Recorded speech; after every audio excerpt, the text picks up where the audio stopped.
kreatif adalah sendi yang teramat penting dalam penegakan kedaulatan ekonomi kita. Kalau kita berbicara mengenai ekonomi kreatif, ya kita bicara mengenai seni. Kita bicara mengenai musik, kita bicara mengenai film, kita bicara mengenai teater, televisi, desain, komputer, dan seterusnya. Ini adalah salah satu sumber dari ekonomi kerakyatan dalam rangka menuju kesejahteraan. Jadi amatlah mustahil apabila ada yang meniupkan bahwa kebebasan berkreasi akan dibungkam. Tidak, justru proteksi terhadap karya-karya dari para seniman dari berbagai bidang itu akan menjadi rujukan utama dalam pemerintahan Prabowo Hatta dalam kaitan ekonomi kreatif. Jadi undang-undang hak cipta yang sekarang ini sedang dibahas di DPR itu akan diselesaikan. Jadi hak-hak artis yang selama ini terbengkalai, terutama hak ekonomi, hak moral, dan hak-hak lainnya itu akan menjadi perhatian penting. Tidak mungkin ekonomi kreatif kita ini bisa maju seperti Korea, seperti Jepang, apabila kesejahteraan dan keadilan serta proteksi terhadap hak-hak mereka itu diabaikan oleh pemerintah. Baik, Mas Tantowi, ini ada lagi bukan hanya isu, bahkan pihak lawan juga berusaha mendoktrin bahwa Prabowo adalah produk Orde Baru, sehingga akan meneruskan kejayaan Orde Baru. Bagaimana pendapat Anda, Mas Tantowi? Ya, mereka itu pertama sudah kehabisan amunisi, sudah kehabisan akal melihat elektabilitas Prabowo yang terus meningkat, bukan karena menjelekkan pihak sebelah, tapi karena program-program kita yang nyata berpihak untuk rakyat. Kemudian elektabilitas Prabowo juga naik karena terbukti kampanye hitam dan kampanye negatif itu fitnah belaka. Jadi hal-hal lama yang terus diulang-ulang. Nah sekarang masyarakat atau rakyat Indonesia ini kan terbuka pikirannya. Ternyata itu tidak benar. Jadi ada isu yang mengatakan bahwa pemerintahan Prabowo Hatta nanti adalah perpanjangan dari Orde Baru. Itu dari mana mereka melihatnya?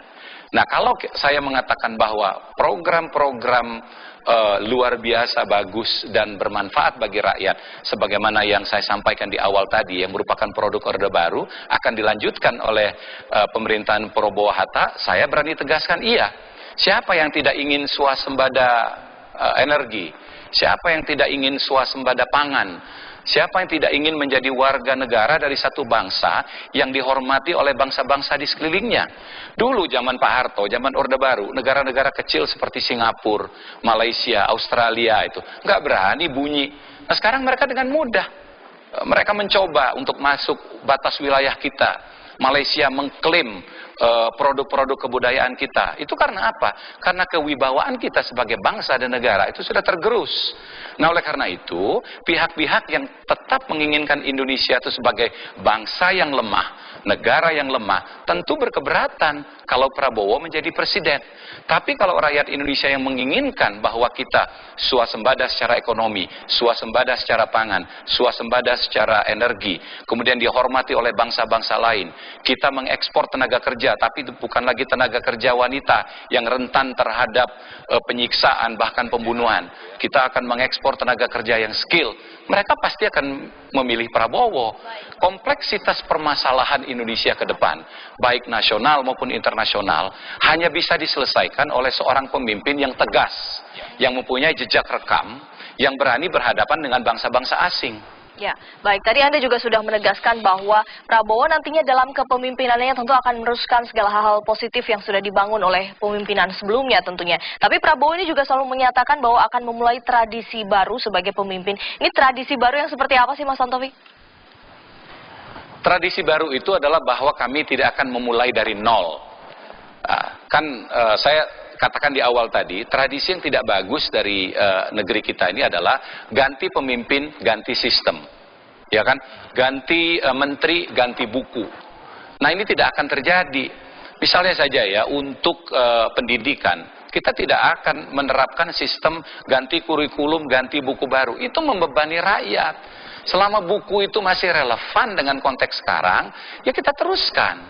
Nah begitu juga yang kami sebut tidak akan mulai dari nol itu, semua capaian positif presiden sebelumnya akan menjadi modal kerja, sehingga sisa kami tinggal 50%. 50% itu buat apa? Adalah dalam rangka mengintrodusir inovasi-inovasi baru di berbagai bidang. Kami akan menerapkan bank-bank yang langsung menukik kepada kebutuhan rakyat banyak. Misalnya bank petani, bank nelayan. Bisa saja nanti ada bank khusus untuk ekonomi kreatif. Sehingga teman-teman musisi, film, komputer dan lain-lain yang berbasis hak atas kekayaan intelektual itu tidak sulit dalam mencari pendanaan bank, tidak seperti sekarang. Ya, kemudian saya mengulang apa yang disampaikan oleh Pak Hatta Rajasa dalam debat kemarin. Dia akan menerapkan suatu sistem kerjasama, yaitu yang melibatkan perguruan tinggi, industri, dan juga pemerintah dalam mengembangkan ilmu pengetahuan dan teknologi. Karena ke depan ini kita tidak bisa menafikan masuknya unsur teknologi dalam sendi-sendi kita berbangsa. Dari mulai tingkat desa sampai dengan pusat, teknologi itu tidak bisa menjadi kata yang aneh, apalagi diharamkan. Kita harus memperkenalkan teknologi yang penting, yang relevan dengan kebutuhan bangsa kita sejak dini. Nah, oleh karena itu dalam rangka menuju Indonesia yang modern, Indonesia yang sanggup menghadapi tantangan-tantangan baik lokal maupun global, teknologi, ilmu pengetahuan, riset akan menjadi hal penting yang mewarnai pemerintahan Prabowo Hatta 5 tahun ke depan, insya Allah. Ya, artinya ini akan bisa dikatakan mencakup semua segmen begitu ya, kalau menyinggung tadi triple helix begitu. Nah, satu lagi nanti sekaligus closing statement dari Mas Tantowi. Ini ada kekhawatiran lagi, ada isu lagi yang disebarkan bahwa jika nanti Prabowo jadi presiden, iklim dan kesempatan berusaha akan rusak karena akan menghabisi para pengusaha, termasuk pengusaha etnis Tionghoa. Bagaimana nih Mas Tantowi? Nah, ini juga adalah isu yang berhasil dihembuskan oleh pihak sana dan telah banyak memberikan pengaruh. Saya banyak sekali mempunyai teman-teman dari etnis Tionghoa yang masih mempunyai keyakinan bahwa Prabowo itu adalah aktor di balik kerusuhan Mei. Dia adalah pelanggar HAM. Dia anti Tionghoa. Ini masih ada di kalangan teman-teman saya sendiri. Nah, ini yang harus kita luruskan. Kalau misalnya teman-teman saya yang beretnis Tionghoa masih percaya ini, berarti sudah termakan dengan provokasi. Sekarang kita berpikir sederhana saja. Pak Prabowo itu adalah seorang pengusaha. Jadi sangat tidak mungkin kalau dia akan mematikan iklim usaha. Pengusaha itu adalah faktor teramat penting dalam pilar ekonomi kita. Kan kita tidak bisa negara ini dijalankan hanya menyusu kepada APBN yang jumlahnya sangat terbatas. Oleh karena itu sektor swasta yang banyak dimainkan oleh teman-teman kita yang dari etnis Tionghoa itu akan menjadi pilar penting dalam menjalankan program-program pembangunan Pak Prabowo Hatta. Ya, sekarang kita lihat saja, mana sih orang politik yang berpihak kepada etnis yang minoritas? Kan Pak Prabowo yang berhasil menjadikan Ahok sebagai wakil gubernur DKI. Nah, setiap kali saya mengatakan ini, ada yang mengatakan, ya itu sebagai balas budi. Balas budi apa? Tidak ada balas budi di sini. Pak Prabowo hanya melihat bahwa setiap etnik, setiap agama, setiap ras mempunyai hak yang sama dalam berbagai bidang di Indonesia ini. Mereka harus mempunyai kesempatan yang sama. Nah, oleh karena itu kesempatan untuk berusaha nantinya akan mendapatkan ruang yang terbuka, ruang yang selebar-lebarnya, asal pertama adalah taat kepada hukum. Kemudian apabila ini terkait dengan kontrak-kontrak kerjasama dengan negara asing, ya kontrak kerjasama yang tidak berpihak kepada bangsa dan rakyat kita akan kita evaluasi.